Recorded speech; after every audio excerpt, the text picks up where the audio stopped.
आणि आता एक विशेष बातमी बघूया। कल्याणमधील अल्पवयीन मुलीवरील अत्याचार प्रकरणाचा आरोपी विशाल गवळीने तळोजा जेलमध्ये आत्महत्या केलेली आहे। आरोपी गवळी 3.5 महिन्यांपासून तळोजा जेलमध्ये होता आणि त्याच्या आत्महत्येनंतर आता खळबळ माजली आहे। बघूया। नराधम विशाल गवळीची आत्महत्या। जेलमध्येच गळफास घेऊन आत्महत्या।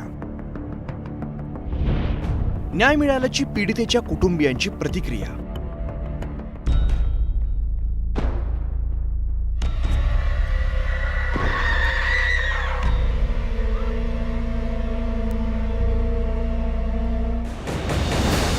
कल्याणमधील एका 13 वर्षीय अल्पवयीन मुलीवरती लैंगिक अत्याचार करून तिची हत्या केल्याच्या प्रकरणातील नराधम विशाल गवळीची तळोजा कारागृहात रवानगी केली होती। 3.5 महिन्यांपासून तो तळोजा जेलमध्ये होता।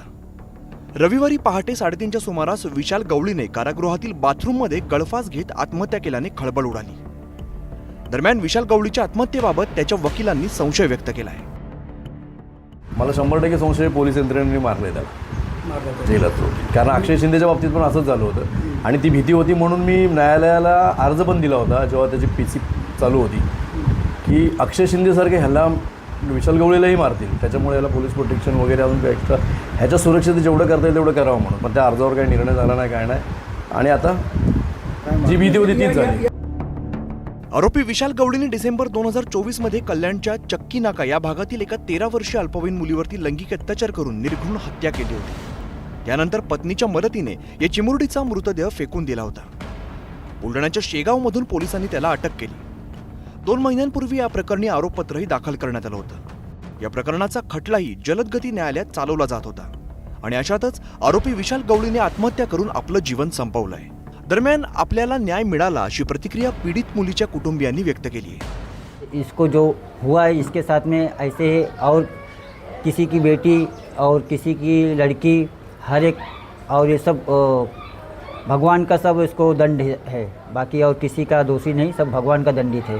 जैसे को तैसा होता है, जैसे की तैसा साथ में हुआ है उसके। आता त्याच्या बाबतीमध्ये पोस्टमार्टम होईल, त्याच्यात रिपोर्ट येईल आणि त्याच्यामध्ये दूध का दूध पाणी का पाणी होईल।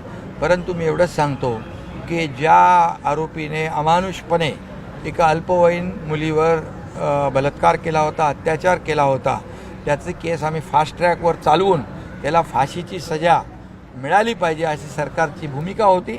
परंतु ते आता त्यांनी आत्महत्या केली आहे, तर पोस्टमार्टम रिपोर्टमध्ये दूध का दूध पाणी का पाणी होईल। ज्या पद्धतीने त्या मुलीवरती अत्याचार झाले तशाच पद्धतीने जर त्याला क्रूरपणे त्याला 3 महिन्याच्या आत त्याच्यावरती ट्रायलवर घेऊन त्याला जर भर चौकात जर फाशी दिली असती तर खरोखर समाधान पण झालं असतं आणि गुन्हेगारी पार्श्वभूमी असलेले जे असे नराधम आहेत त्यांनी असं कृत्य करताना त्यांना धाक बसला असता। पुढे त्याला फाशी होणार म्हणून त्याने आजच जी त्याने आत्महत्या केली, हा न्याय आम्हाला तर मिळालाच, पण त्याला भीती होती की पुढे मला फाशी होणार म्हणून त्याने आज एक कृत्य केलेलं आहे, स्वतः फाशी लावून घेतली आणि तिच्या आईवडिलांना न्याय मिळालेला आहे।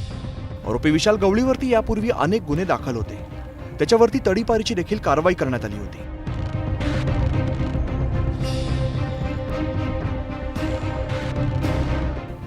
Bureau report, news 18 Lokmat.